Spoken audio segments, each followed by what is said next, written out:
What's up, everybody? We are back for part 2 of my Charlotte Collectacon recap. It is my hometown. It only took me 15 minutes to get there, which is awesome.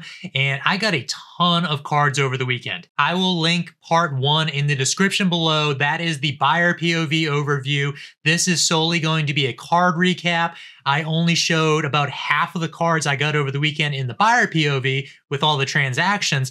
But this video is going to be every card I picked up, the slabs, the master balls, the vintage cards, the e-readers. I have a playmat, a jumbo, a few obscure cards in front of me, just all sorts of cards from every single year. And it was actually a really decent haul. I had a great time over the weekend, got to spend it with all of my local friends. There was no traveling involved. And overall, it was just an awesome experience with little stress, because all of the cons I go to when I'm on the road, there's hotels, there's travel, sometimes airports, canceled flights. There's just a lot more going on versus waking up, driving 15 minutes, making it to the Collectacon, and just overall just having a good time. I had no other worries in the world. So the two bigger items I got, one of my local buddies, Bobby, shout out to you. He got me a Pretend Boss Pikachu playmat. He had this. I saw it at a local show months and months back. I told him I really liked it. It was his personal one. He was trying to give me that one. I had no interest in taking his personal mat, and he ended up sourcing me another one and gave it to me as soon as I got to Collectacon on Saturday morning. So again, shout out to you. I love this playmat. I love Team Rocket. The Giovanni Pretend Boss Dress Up Pikachu is super sick. And Holly got me a jumbo card. This is the Lawrence Coro magazine card. It has the 3 legendary birds on it. Another super cool vintage WotC jumbo card. I am collecting every single jumbo I can get my hands on from this era. So all of the Japanese exclusives I am tracking down as well. I think she paid $10 for this, so it was a super good deal. It's in great shape, and it's going to be part of the collection. Now, I have a massive pile of cards here in front of me. Not really going to go in a particular order. The first stack here, these were all presents from my buddy Pokey Pete. He had a little pile set aside to me, he gave me over the weekend. It was a Marie Expedition reverse holo. Good shape. I think most of these are just kind of played cards he picks up in collections. He knows I need them all, so he just hands them over. Geodude LC reverse and an energy retrieval reverse. One of these is kind of beat up. It's the Geodude. So this one's damaged. The Geodude is mod play, heavy play, but I'm not complaining on any of these LC reverses. I will take damaged LC reverses, especially when they're free. So shout out Pokey Pete. Appreciate these 3 cards. Another vendor I know, also streamer on Whatnot, my buddy Connor, he was there. I jumped into one of his Whatnot streams a couple weeks back. I don't buy anything really on Whatnot. I didn't buy anything in the stream. I ended up gifting a slab to chat for a giveaway, and he hooked me up with a card. He knows I love Team Rocket. He knows I love Japanese cards. It is a swirled up. You can see swirls on both sides. Cassidy there in the middle, and just says, "Thank you, bro. Hope you like it, Connor." So it was a cool surprise. I love this card. This one's staying in the PC. Just little cards like this are just awesome presents, and I just throw them into my random PC binder, and I just keep these. I keep the notes, so really appreciate stuff like this. Let's knock out the slabs. I did end up getting 3 slabs over the course of the weekend, and it kind of felt good to do so. I haven't been picking up a lot of slab stuff recently. I haven't even been grading a lot of cards recently, so I picked up 3 cards. This was from a local friend, Dev. This was at the trade night on Saturday. I have VMAX Climax. I am working on a master set of VMAX Climax. I'm not done with it. I actually picked up one other VMAX Climax card over the weekend. I only need 2 more CSRs and just a bunch of reverses to complete that set. But I love Red and Pikachu, so he had this in his pile. I was looking through it, and I was like, hey, what do you want for this? I think I ended up paying 40 bucks for it, which was a little bit under comp, so he hooked me up a bit. But anything with Red and Pikachu on it, I have been collecting, and especially when it's Japanese 10. So I got this card. I did get a Sightseer from a vendor that I've done business with multiple times, and during multiple of my overviews, he's been in them. So Sightseer, this was 30 bucks. Love any of the Japanese trainer cards. And finally, the Persian Art Rare. This is from Night Wanderer. This is from a local shop close to me at my house, Poke Shop and Collectibles. I featured them multiple times on the channel. He graded this recently, and I knew he had it in his collection from when the sub came back in the last week or two. He was holding on to it for me, gave it to me at Collectacon, picked it up, I think 40 bucks. This is going straight into my PC. I love Persians. I love Team Rocket. It's Giovanni's main Pokemon, so I am keeping this. Shout out to Joe, appreciate the slab here. I ended up getting two kind of obscure cards over the weekend as well. Peruvian Lucario, I love Lucario, and a Prism Scyther. I think the Scyther card is super sick. It was a PSA 7, and it was, I think 15 bucks is what I got it for. It's the last deal of the entire weekend. They were packing up to go home, this booth, and I saw it on the like their little display. He had like 40 or 50 on it, and we looked at last solds. There was one sold in a PSA 7 by PSA for 15 bucks. And he was like, he'll match it. So I picked this up. I broke it open literally like 5 minutes later, and I walked it back while they were still packing up and showed it to them that I had already broken it open. But this is just going in the binder, and the Lucario card is just a super sick artwork. I do really like these Peruvian cards. I've opened a few of their booster boxes now, and I had not pulled the Lucario, so I saw it on someone's table and I just had to pick it up. This was the VMAX Climax card I picked up again from another local buddy. So the nice thing was with Charlotte Collectacon, a ton of my local friends set up as vendors. This was from my buddy Nick New Hohen on Instagram. He gave it to me for like $3, which was, I think, comps. I had no problem paying him comps on this card. But this leaves me with 2 remaining CSRs for VMAX Climax. I really just need to order them online probably and just knock this set out, because I don't really actively look for VMAX Climax cards. It's just one of those sets that I have in a binder that I had been working on over the course of the last couple years.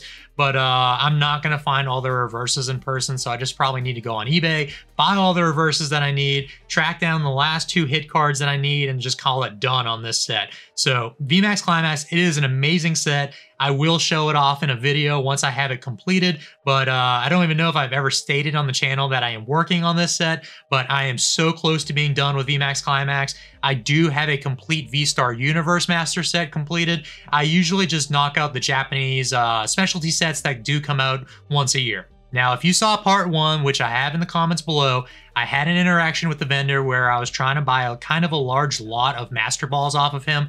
They wanted to charge PSA 10 pricing on all of the raw Master Balls. So it was a little bit of a back and forth. I ended up walking on the deal. I posted the first video. They did comment in the description that it was a misunderstanding. Taking everything with a grain of salt. Everyone has a bad day. Everyone has some miscommunication, especially when I was dealing with his associate and not the owner of the Master Balls directly. But regardless of that scenario, I did get 5 Master Balls over the course of the weekend.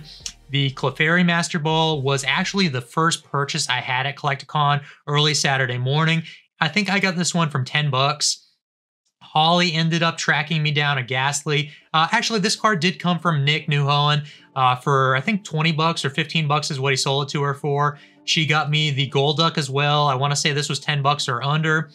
I ended up finding the Flareon and the Lapras, which were both in that lot from the first guy. I ended up paying, I think, $35 for the pair of these two. So 5 more Master Balls I picked up in Charlotte Collectacon. I am now left with 17 remaining Master Balls to fully complete my Japanese 151 Master set. So we are getting so dangerously close. With Virginia and Atlanta Collectacons coming up, I have it in my mind that I am going to focus probably one of those videos, if not the course of the 2, to complete 151 altogether. I just want to get Master Balls off my plate, stop searching for them, and do a full video of my 151 Master set because it looks so good in a binder. I cannot wait till it's actually completed. These 4 cards were the 4 reverses I got from TBC Games. You saw that in video 1. The Larvitar reverse from Aquapolis, the Mary's Impulse from Expedition, Feraligator from Expedition, and the Dragonair from Expedition. Nothing special here. All of these are all light play to mod play, more or less, but I got the entire lot for 30 bucks, so I'm happy with it. I'm not too worried about whitening on the backside of a lot of these reverses. As long as there's no major damage, they're all clean cards on the front side, no scratches, no real dents or dings, so I'm cool with this whole lot for $30. Friday night before Collectacon, a local shop, Rally Squirrel, that I'm friends with, they hosted a pre-Collectacon trade night, and I ended up going, bringing a lot of my stuff there, slabs, singles, and I sold a couple $100 worth of slabs and singles there. Did not trade. The only 2 cards I brought home that night was from somebody who bought a bunch of stuff off of me, but threw these in with all the stuff they bought. A Meganium non-holo rare from Expedition. I did not have this card yet. I got both of these for $10 value. So the Meganium is actually super clean, and the Electabuzz reverse from Expedition as well. Both of these are decent cards, and I ended up selling a bunch of stuff, making a few $100 cash, which is where I got all my spending money for Collectacon. So it was kind of nice going there Friday night, unloading a bunch of stuff I didn't need and coming up with some money so I can have some spending money over the course of the weekend. Still speaking of Rally Squirrel, they actually had a reverse Venusaur. They hooked me up, $15 for this guy. So reverse Venusaur from Expedition. This condition is gonna be probably light play to mod play. I'm not seeing any bends on the cards, a little bit surface indents and scratches, good bit of whitening on the sides, but for 15 bucks for a Venusaur starter, something going on right there in the front. Still not complaining. I think it was a solid pickup for 15 bucks on this. Shout out Dev, appreciate the hookup, and check out Rally Squirrel if you're ever in the Charlotte area. We are down to 4 cards left. They are all e-reader holos. They are probably my favorite pickups of the weekend. So the first one is going to be the Feraligator. I really think this was probably the best deal of the weekend. I was checking this card out. I want to say they had 65 or 75 on it. This transaction was in the first video, and the card is actually really clean. Now, I was kind of talking out loud when I was looking at the card. I said, oh man, there's a little crease in it. And I showed it. I said it was a micro crease. You can see it right there. You can see it on the back side as well, just ever so slightly. And then the vendor was like, oh, if there's a crease in it, we'll just mark it as damaged or heavy play. They looked up the pricing on TCG Player. It was between $25 to $35 between the damage and the heavy play pricing. I was like, would you take $25 cash for it? And then they said, would you do 30? And I said, sure. 30 bucks for the Feraligator holo, which is actually in great shape. You're never gonna see that in the binder. And it's got a little bit of a body swirl coming off of them right there that you can see. I'm not complaining. Like I said, I really think this was the best pickup of the weekend value-wise over any of the other cards. So this card should be 2-3 times the price, even with that little bit of a crease there, which might come out. I mean, I'm not even gonna try to get it out. Like I said, you're not gonna be able to see it in the binder, but I thought this was the best deal of the weekend. The next one here, from Critical Hits TCG. I've done business with them in the past. I'm enjoying going to multiple Collectacons because I'm actually meeting and getting good relationships with a lot of these vendors, especially when I buy from them 2-3 times because their stuff changes every single show. And they keep giving me better and better deals. So the Octillery holo, this card is actually sick looking because of that holo and swirl on it. It has a massive swirl coming right off of the tentacle there. They charged me $35 for this card. It's in great shape, a little bit of whitening on the backside. So again, like LP minus condition, I would call it. But that swirl, that condition of the front side of the card, you can't beat that. I am super happy with this Octillery, and I think it's probably like the perfect example of this card to put in the binder. I do try to get as many cards with swirls. I love it when the entire page covered, but the entire page is covered with swirls for all of these holos. So for the Octillery Critical Hits TCG, shout out to you. And that leaves us with 2 cards left. The first one here is the Ampharos from Expedition. I ended up getting this one also for $35. And the reason so, the vendor, we both saw there's like a little micro indent in the actual holo right there. Pretty sure you can see it there. I got the light shining on it.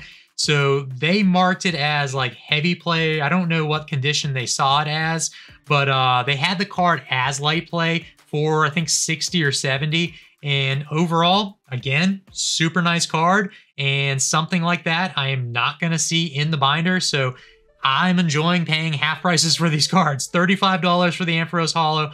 It is in great shape as far as it goes for the master set. So that's an awesome pickup too, which leaves us with the last card, and I believe my favorite card of the weekend, my favorite holo of the weekend. This was the most expensive card I paid over the course of the weekend. Appalachian Card Source, shout out to you. We are now friends on Instagram.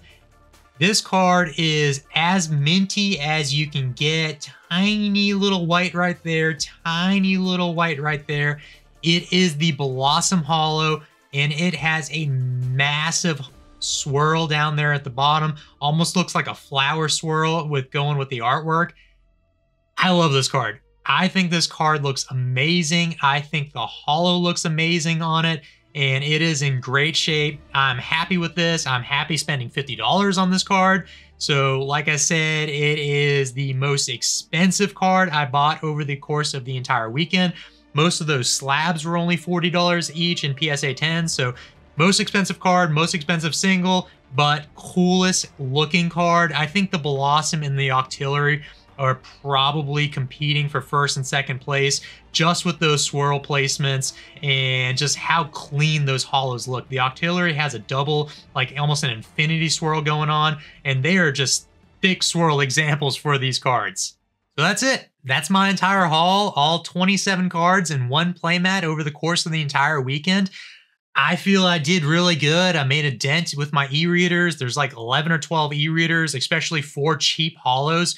Between those 4 holos, I only have $150 in them, which I made the previous night anyways at the trade night. So I'm still getting these cards cheap. I am completing Expedition and Aquapolis, pretty much balling on a budget more or less, but I'm getting all these holos for $30, $20, $40, all in those ranges, every single one of them. So I'm happy. I am completing these sets as efficiently as I can, but trying not to cut as many corners as I can. I don't want to settle for damage cards. I want to try to find as many clean cards as possible. There are a few exceptions currently with the crystals, and those cards I very well might replace down the road, but the Lugia, the Kingdra's probably the worst, and the Nidoking, those are probably the 3 roughest cards in all of Aquapolis. But I love them all the same. I love damage cards. I love cards that have history. I love cards that are well loved. So I'm happy with every pickup so far.